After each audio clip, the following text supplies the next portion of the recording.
ہمارے ساتھ Washington D C سے موجود ہے عزیر یونس ہے، سینئر اینالسٹ بھی ہیں معاشی امور کے، اور اس کے علاوہ سینئر فیلو ہیں اٹلانٹک کاؤنسل میں واشنگٹن ڈی سی میں۔ بہت بہت شکریہ عزیر یونس صاحب، آپ نے ہمیں جوائن کیا ہے۔ یہ فرمائیے گا کہ پاکستان کی اب اس وقت سب سے اولین معاشی ضرورت جو ہے وہ یہ ہے کہ کسی صورت سے یہ جو جاری پروگرام ہے اس کی آخری قسط جس کے پاکستان نے اہداف پورے کر لیے ہیں وہ پوری ہو جائے۔ $1 ارب ہمیں ملنے ہیں آخری قسط میں اس سٹینڈ بائی ایگریمنٹ کے، وہ ہمیں مل جائے اور ہم ایک ایکسٹینڈڈ پروگرام کے لیے جائیں، شاید اپنی تاریخ کے سب سے بڑے طویل پروگرام کے لیے 5 سالہ پروگرام $7 ارب۔ یہ پاکستان کی ایک بہت ہی امپورٹنٹ آبجیکٹو ہے۔ ڈویبل، اچیویبل ہے یہ؟ جی شکریہ، بالکل اچیویبل ہے، اور میں پازیٹیولی دیکھ رہا ہوں وزیر خزانہ کی کلیئرٹی کو اور ان کی کمیونیکیشن کو، کیونکہ میرا جو پرانا ایک کرٹیسزم یہ رہا ہے 2018 کی حکومت ہو یا اس کے بعد شہباز شریف صاحب کی PDM کی حکومت ہو، کہ انہوں نے ڈیسیجن میکنگ میں دیر کی، مارکیٹ کو سرٹنٹی نہیں دی، اور کافی وقت اور اس کے ساتھ ساتھ اکنامک جو اسٹیبلٹی ہے اس کو برباد کیا۔ تو وزیر خزانہ صاحب جب کہہ رہے ہیں بڑی کلیئرٹی کے ساتھ کہ ہمیں آگے بڑھنا ہے، ان کی میٹنگ سپرنگ میں جب وہ اپریل کے ماہ میں واشنگٹن آئیں گے، وہ IMF پروگرام پہ فوکس رہے گا ان کا، تو یہ خوشائن بات ہے، اور ایٹ لیسٹ ہمیں یہ نظر آ رہا ہے کہ ان کی ایک کلیئرٹی ہے کہ ایک لمبا پروگرام، ایک بڑا پروگرام اب نیگوشیٹ کرنا ضروری ہے پاکستان کے لیے، اور یہ پاکستان کی ضرورت تو ہے۔ اب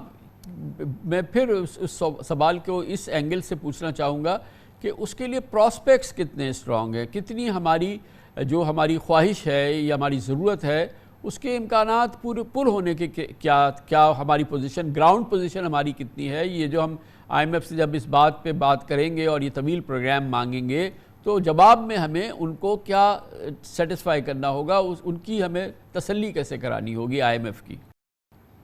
جی، تو اس کے اندر جو بنیادی بات پہلے تو IMF یہ دیکھے گا کہ کیا آپ رضامند ہیں اور کیا آپ ایک ریئلسٹک ماحول میں نیگوسیشن میں انٹر ہو رہے ہیں۔ تو جیسے میں نے کہا، جو وزیر خزانہ نے بات کی تو وہ کلیئرٹی تو ہمیں نظر آ گئی۔ اب جو اگلی بات ہے کہ پروگرام کے کانٹورز کیا ہوں گے، کیا اس میں پرائیویٹائزیشن کا ٹارگٹ کیا ہوگا، اس میں ٹیکس ٹو GDP کا ٹارگٹ کیا ہوگا، اس میں بنیادی اصلاحات، مارکیٹ بیس ریفارمز کا کیا ٹارگٹ ہوگا، یہ تمام چیزیں پچھلے IMF پروگرامز میں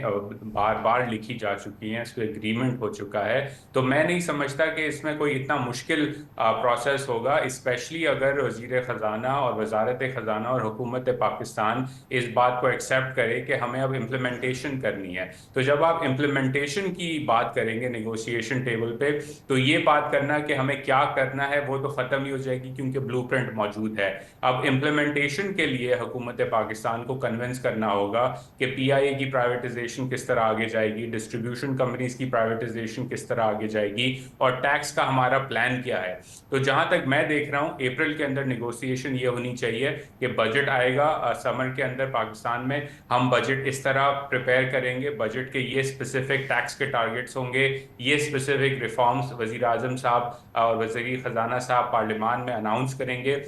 اور اگر یہ پلان لے کے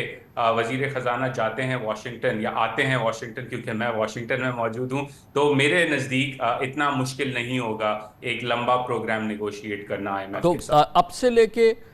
اپریل میں جب یہ کہ ہم کنکلوڈ کریں گے IMF کے ساتھ مذاکرات، ہماری بیلنس آف پیمنٹ وغیرہ کی کیا سچویشن ہے، ہماری اوور آل اکنامک ہیلتھ کیسی ہے جو اگلے 3 مہینے ہم گزارا کر لیں گے آسانی سے؟ جی بالکل، اس وقت تو جو نمبرز ہیں اور جو IMF کا لاسٹ ریویو ہے اس کی بھی پازیٹیو سینٹیمنٹ ہے، تو وہ جب پیسے آئیں گے اور باقی رول اوورز ہو جائیں گے، یہ ساری چیزیں لنکڈ ہیں کہ کتنا کانفیڈنٹ ہے IMF اور کتنا کانفیڈنٹ ہے حکومت پاکستان بات چیت کرنے پر IMF کے ساتھ۔ تو جب یہ سگنل جو اورنگزیب صاحب نے آلریڈی دیا ہے اس کی وجہ سے مجھے لگتا ہے کہ استحکام رہے گا معیشت کے اندر بجٹ کے پروسیس کے تھرو، اور اگر یہ ریویو اچھی طرح کمپلیٹ ہو جاتا ہے اور پھر ان کی میٹنگز واشنگٹن میں اچھی طرح کمپلیٹ ہو جاتی ہیں تو استحکام بڑھے گا معیشت کے اندر، کم نہیں ہوگا۔ اور یہ میں خوشائن بات مجھے ان کی باتیں سن کے یہ محسوس ہوا کہ وہ جو کمیونیکیشن کی انسرٹنٹی ہمیں نظر آتی تھی پریویس دور کے اندر، وہ اب نظر نہیں آ رہی، تو یہ ایک پازیٹیو موو ہے by the finance minister. Great, thank you so much. Uzair Younis صاحب ہمارے ساتھ تھے، senior fellow Atlantic Council Washington DC۔